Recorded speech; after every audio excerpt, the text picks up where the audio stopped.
이스라엘의 다윗 왕은 인구 조사를 실시했습니다. 저는 매 주일마다 인구 조사합니다. 몇 명이 왔는가? 누가 안 왔는가?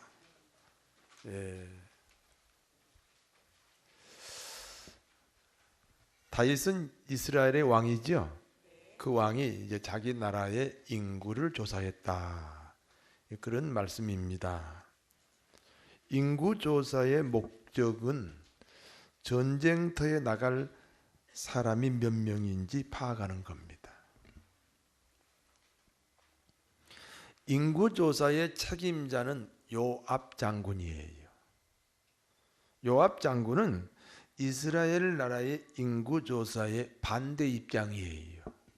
그러나 왕명이니까 어쩔 수 없이 인구 조사에 책임을 맡게 되는 것입니다. 요압 장군은 하기 싫은 일을 해서 그랬는지 12지파 중에 레위 지파와 베냐민 지파를 빼고 10개 지파의 인구만 조사했습니다. 10개 지파에서 20세가 넘은 남자만 150만이에요. 여러분, 그 당시에 20살 넘은 남자가 150만이면 대단히 강대국에 속합니다.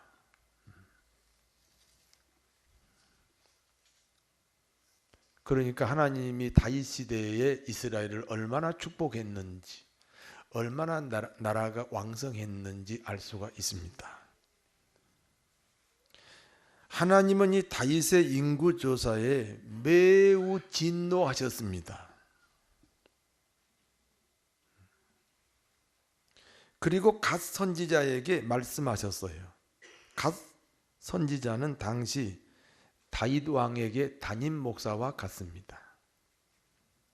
하나님은 선지자 갓을 통해서 다윗 왕에게 3가지 벌을 내려요. 그리고 그 3가지 중에 하나를 선택하라는 거예요. 첫 번째 벌은 3년 동안 이스라엘 나라에 흉년이 드는 거예요. 두 번째 벌은 3개월 동안 다른 나라가 이스라엘을 쳐들어와서 이스라엘이 패하여 쫓겨다니는 그런 벌이에요. 그리고 세 번째가 3일 동안 전염병에 걸리는 겁니다. 다윗은 세 번째 3일 동안 전염병이 걸리는 것을 선택했습니다. 왜냐하면 환경에 지배받잖아요. 3년 동안 흉년이 들면 환경의 지배를 받고요. 3개월 동안 적군에게 쫓겨다니면 사람에게 지배받잖아요. 내가 벌을 받아도 하나님께만 지배받겠다. 그래서 3일 동안 전염병 걸리는 벌을 선택합니다.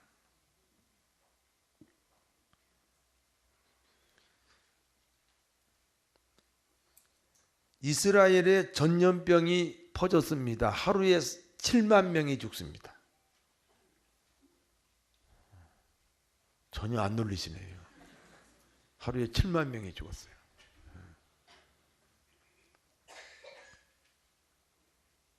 하나님의 책벌 앞에 다윗의 태도가 어땠는지 아십니까?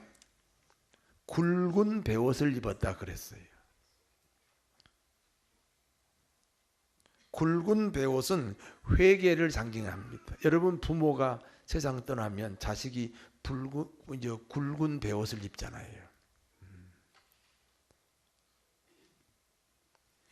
얼굴을 땅에 대고 엎드렸습니다. 그리고 이렇게 기도합니다. 하나님, 인구조사는 오직 다윗 제 잘못입니다. 제가 범죄하고 악한 사람이니 저와 제 집에 재앙을 내리시고 이 백성에게 내린 재앙을 멈추어 주십시오.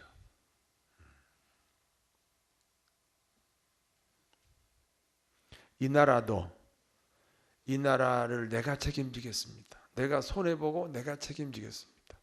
우리 교회도 내가 손해를 보고 내가 책임지겠습니다. 그런 기도가 있어야 될 줄 믿습니다. 하나님은 다윗의 기도를 들으시고 재앙을 멈출 수 있는 비결을 가르쳐 주십니다. 너는 빨리 여부스 사람 오르난의 집으로 가라. 다윗이 오르난의 집으로 갔어요. 오르난이 타작마당에서 밀을 타작하고 있었거든요. 밀을 타작하고 있는 오르난에게 다윗은 여기 타작마당을 값을 주고 사겠다는 거예요.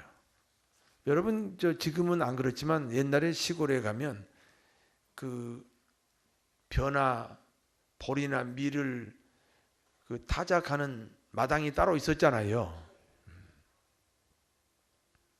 근데 그 타작마당을 다윗이 돈을 주고 사겠다는 겁니다. 다윗이 오르난의 타작마당을 사는 이유는 이곳에서 하나님께 제사를 지내겠다는 거예요. 이곳에서 제사를 지내면 지금 하루에 7만 명이 죽어가는 이 전염병이 그친다는 거예요. 그때 오르난이 이렇게 말합니다. 이 땅을 왕에게 무료로 드리겠습니다. 소는 번제 제물로 쓰시고, 번제 제물은 그 소를 죽여서 다 분해한 다음에 물로 씻어서 불로 태워서 공중으로 냄새로 하나님께 올려드리는 제사가 번제 제사입니다. 이 소를 번제 제물로 드리겠습니다. 곡식 떠는 기계는 제사 제물을 태우거나 삶을 때 사용하는 화목으로, 밀은 소제물로 다 드리겠습니다. 몽땅 공짜로 주겠다는 이 오르난에게 다윗이 다시 말합니다. 하나님께 제사 지내는 땅을 거저 가질 수 없다. 공짜로 가질 수 없다. 시가보다 수십 배 비싼 값을 치르겠다.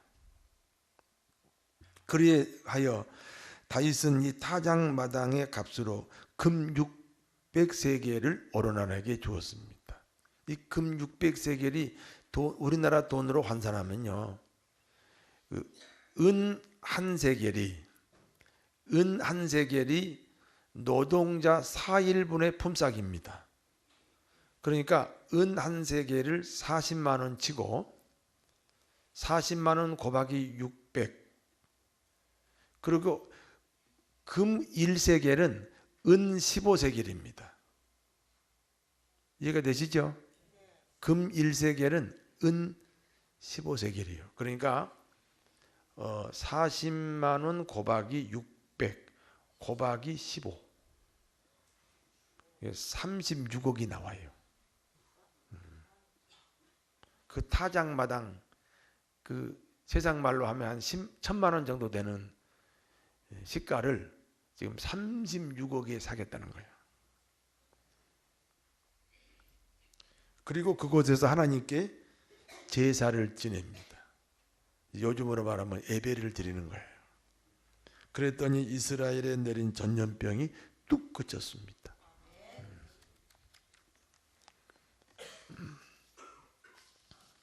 이 사건을 통해서 주시는 하나님의 교훈입니다. 첫 번째, 인간의 가치의 중요성입니다.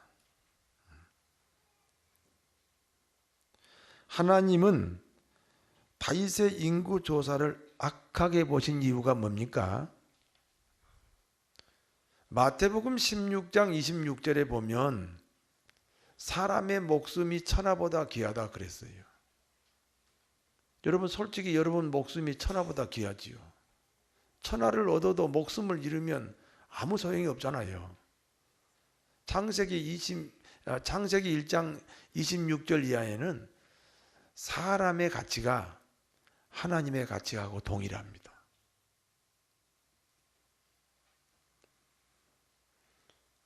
천하하고 한 사람의 목숨하고 비교하면 한 사람의 목숨이 더 귀중하고 한 사람의 가치가 하나님과 똑같은데 그와 같이 귀하고 존귀한 인간을 전쟁의 도구로만 생각한 이 다윗을 하나님이 진노하신 거예요. 여러분 옆에 사람이 누구처럼 보여요? 하나님처럼 보여요? 아니 옆구리 찔러서 절 받으면 절이요 아니요? 옆구리 찔러서 인사 받으면 인사요 아니요? 내가 지금 옆구리 찔러서 얘기하는 거예요? 진짜로 하시는 거예요? 예, 옆에 사람이 누구처럼 보여요? 한번 인사하세요. 그러면 당신을 보니 하나님을 본 것 같습니다. 예.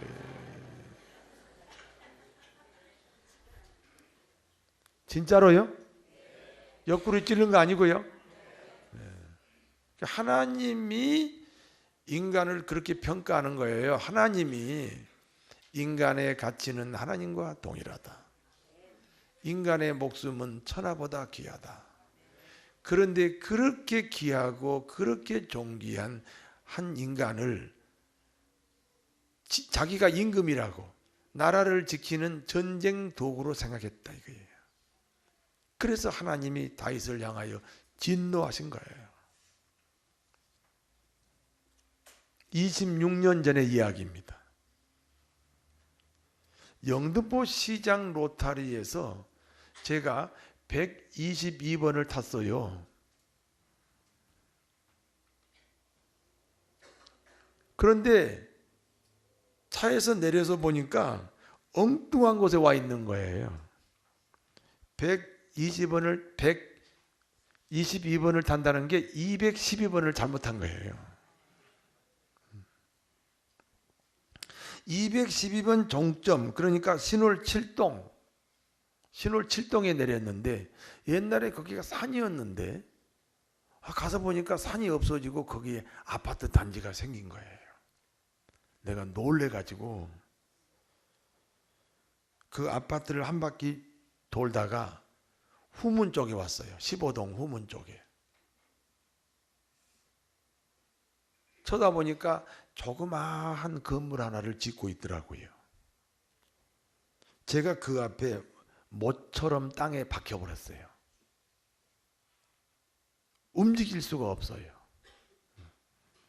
그리고 마음속에 하나님이 말씀하십니다. 저곳에 교회를 개척해라. 저는 당연히 못한다고 하지요. 저는 결혼하기 전에 사업을 하다가 좀 실패한 경험이 있어요.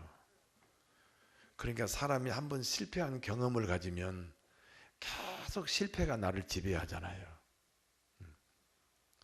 여러분 혹시 인생을 살아가다가 실패한 적 있으세요? 그러면 그 실패가 지금의 나를 지배하면 안 됩니다. 그러니까 나는 그 전에 실패한 경험이 있으니까 좀 진취적이지 않았는 것 같아요. 그 당시에. 또 건물을 얻으려면 보증금도 있어야 되고 또 월세도 내야 되잖아요.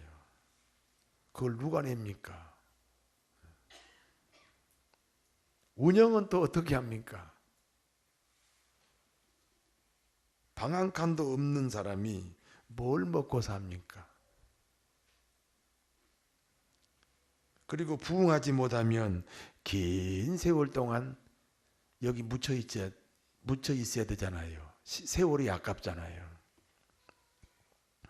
더 중요한 것은 다른 교회 전임으로 거의 결정이 돼 있는 상태예요. 그러니까 다른 교회 가서 큰 교회 가서 전임 전도사 하고 거기서 안수 받아서 부목사 하고 이렇게 좀 편안히 가야 되겠다. 이렇게 생각하고 있는데 하나님이 그 조그만 건물 그걸 보여주시더니 거기에 나더러 개척하라 하는 거예요. 근데 도망가려고 그래도 몸이 움직여지질 않아요.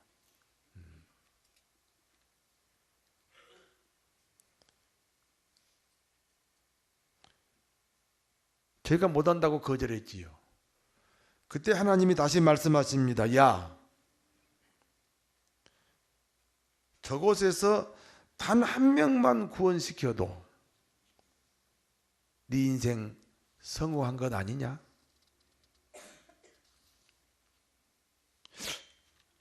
그때 문득 이런 생각이 들었어요. 나 같은 죄인이. 나 같은 죄인이잖아요. 나 같은 죄인, 나 하나 구원받는 것도 감사한데 어쩌면 이 많은 사람 중에 나를 선택해서 구원시켜 주신 것도 감사한데 내 주제에 다른 사람, 나 말고 다른 사람 단 한 명이라도 구원시킨다면 내 인생에 그 같은 영광이 어디 있느냐. 대통령을 100년 해보세요. 누구 하나 구원시키나. 내가 저곳에서 10년 있을지 평생 있을지 모르지만 1억이 들지 10억이 소비될지 모르지만 지옥 갈 사람 단 한 명만이라도 천국으로 방향을 바꿀 수 있다면 그러면 얼마나 귀한 일이냐. 그런데 한 명은 할 수 있을 것 같더라고. 아무리 저기서 안 되고 또 안 돼도 한 명은 할 수 있을 것 같아요. 그때 그 한 명을 목표로 시작한 교회가 오늘 금포교회가 되었습니다. 그래서 제 목회 철학입니다. 단 한 사람의 영혼을 구원하는데 저의 생애를 모두 바치겠습니다. 단 한 사람의 영혼을 구원하는데 저의 생애를 모두 바치겠습니다. 이것이 제가 목사가 된 이유이며 기도입니다. 저는 이 문장을 항상 마음에 새겨놓고 그리고 이 문장에서 벗어나지 않는 목회를 하려고 노력합니다.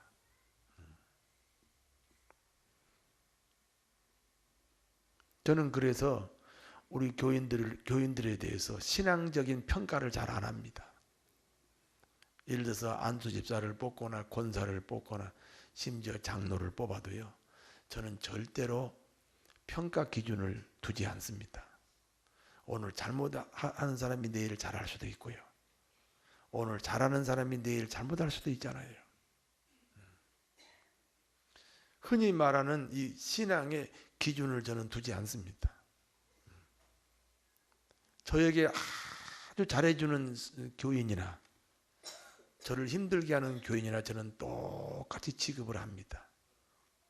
왜냐하면 나는 한 영혼 구원 때문에 목회를 시작했고 그 한 영혼 구원을 목표로 제 목회를 끝내야 되기 때문입니다. 천하보다 귀한 인간의 목숨, 하나님과 그 가치가 동일한 인간을 전쟁 수단으로 생각한 다윗을 하나님이 분노하신 거예요. 이 분노가 한국 교회에 있을 수 있어요. 한국 교회에 있을 수 있어요. 교회 부흥의 교인들을 수단으로 생각한다든지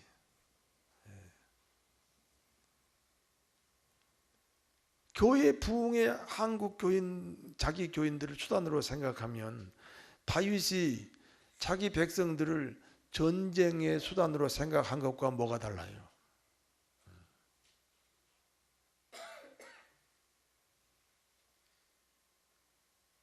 이 하나님의 분노, 다윗을 향한 이 하나님의 분노가 혹시 우리 금포교회에도 머물지 않게 되기를 진심으로 바랍니다.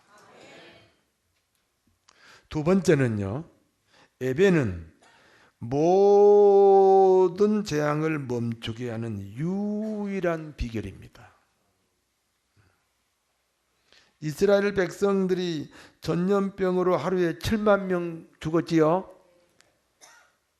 여러분 하루에 7만 명이니까 3일이니까 7 곱하기 3이 아니에요. 그 다음 날은 70만이 될지 100만이 될지 모르잖아요.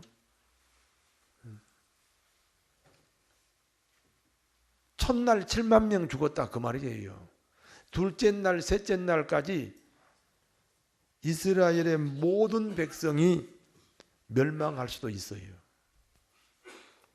그와 같은 재앙이 그치게 하기 위해서 하나님이 다윗에게 오르난이라는 사람의 집으로 가라. 그리고 그 타작마당에서 제사를 지내라. 오늘날 예배를 드려라. 여러분이 지금 예배 드리러 오신 겁니다. 제사, 예배를 드리자마자 모든 재앙이 끝났어요. 오늘 이 예배가 인생의 저주와 재앙과 실패가 끝이 되고 인생의 성공, 인생의 행복, 인생의 승리의 출발이 되시기를 진심으로 축원합니다. 어떤 사람이요 오늘 교통사고 났다는 거예요. 여러분 잘 생각해 봐요. 그러면 오늘 몇 시에 교통사고 났어? 이 오늘 몇 시에 교통사고 난 이 사건이 사실은 이미 오래전부터 정해진 거예요. 무슨 말씀이냐? 여러분의 인생을 하나의 연극 무대로 보세요. 여러분의 인생을 전체로 보란 말이에요. 그러면 그 연극 무대에서 움직이는 모든 배우들은 뭐에 의하여 움직여요? 그 희곡 작가의 의도대로 움직이지요. 너 들어가라, 너 나가라. 우리 인생을 하나의 연극 무대로 보자고요. 태어나서 죽을 때까지를 하나의 무대로 보자고요. 그러면 오늘 교통사고 난 것 옛날에 다 정해진 건 맞잖아요.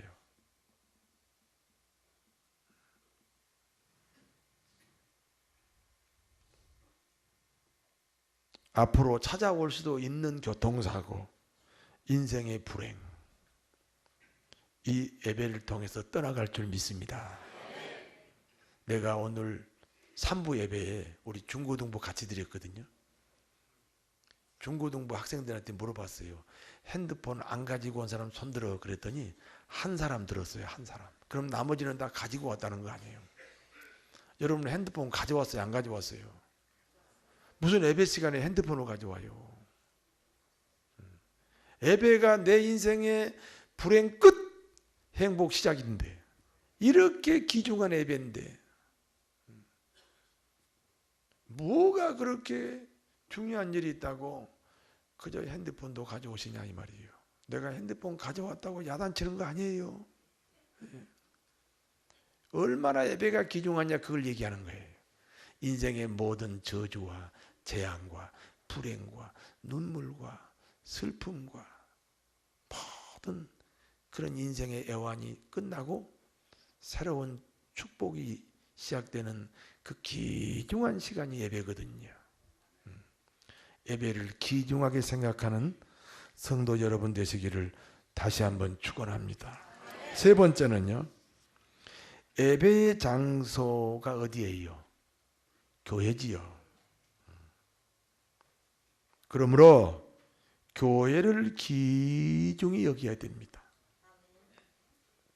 다윗이 오르난에게 타작마당을 팔라고 그랬지요.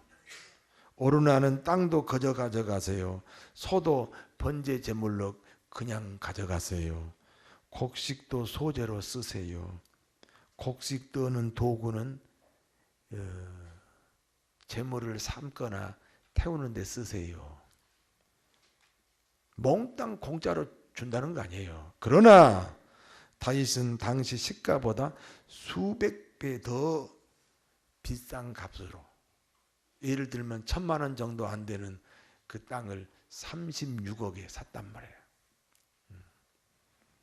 왜 그랬을까요? 그만큼 교회가 귀중하다는 거예요. 그리고 그 터가 현재 예루살렘 성전 터입니다.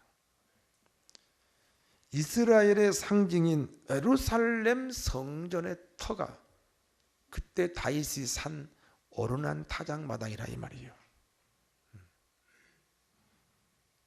교회를 귀중히 여기는 마음이 필요합니다.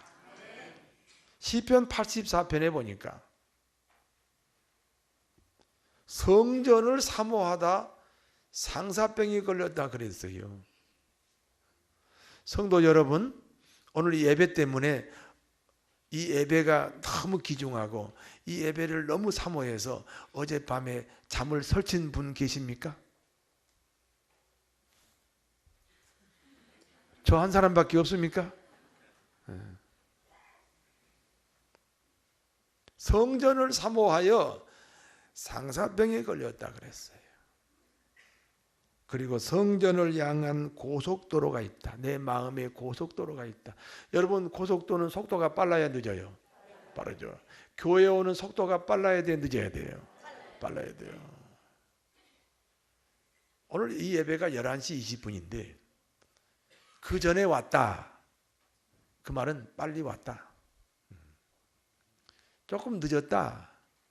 그 말은 좀 속도가 좀 느리다. 뭐 그렇게 생각할 수도 있어요.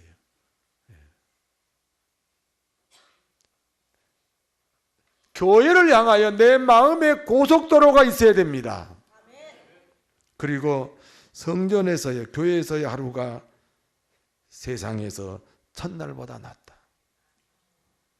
청와대 주인으로 있는 것보다 교회 문지기로 있는 것이 낫다. 그렇게 시편 84편 그 시편 기자가 그렇게 고백을 했습니다. 이 고백이 우리들의 고백이 되어야 할 줄 믿습니다. 인간의 가치가 중요합니다. 얼마나 인간이 가치가 있느냐. 하나님과 똑같습니다.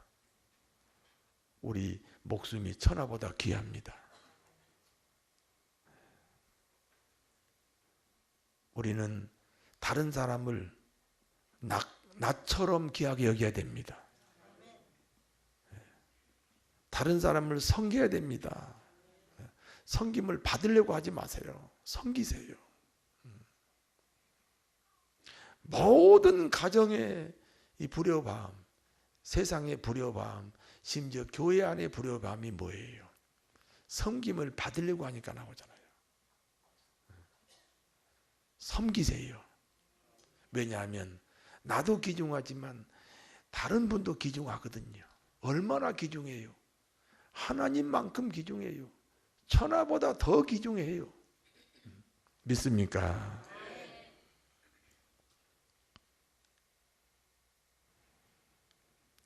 예배는 모든 재앙을 멈추게 하고 축복을 받는 유일한 방법입니다. 이 예배를 통해서 복을 받으십시오. 하나님께서 복 주고 복 주며 번성케 하고 번성케 하리라. 이 약속이 이 시간에 이루어지기를 진심으로 바랍니다. 교회를 귀중히 여기는 믿음을 가져야 돼요. 교회 중심 생활. 교회 사정이 내 사정이다. 내 개인 사정과 교회 사정을 동일하게 하는 거예요. 그게 공동체 의식이에요. 개인주의를 버리라는 거예요. 그러므로 하나님의 복이 넘치는 사랑하는 교우들이 될 줄로 믿습니다. 기도하겠습니다. 거룩하신 아버지, 남을 귀하게 여기는 마음, 예배에 대한 정성, 교회를 사랑하는 마음을 허락하여 주시옵소서. 우리 구주 예수님의 이름으로 기도하옵나이다.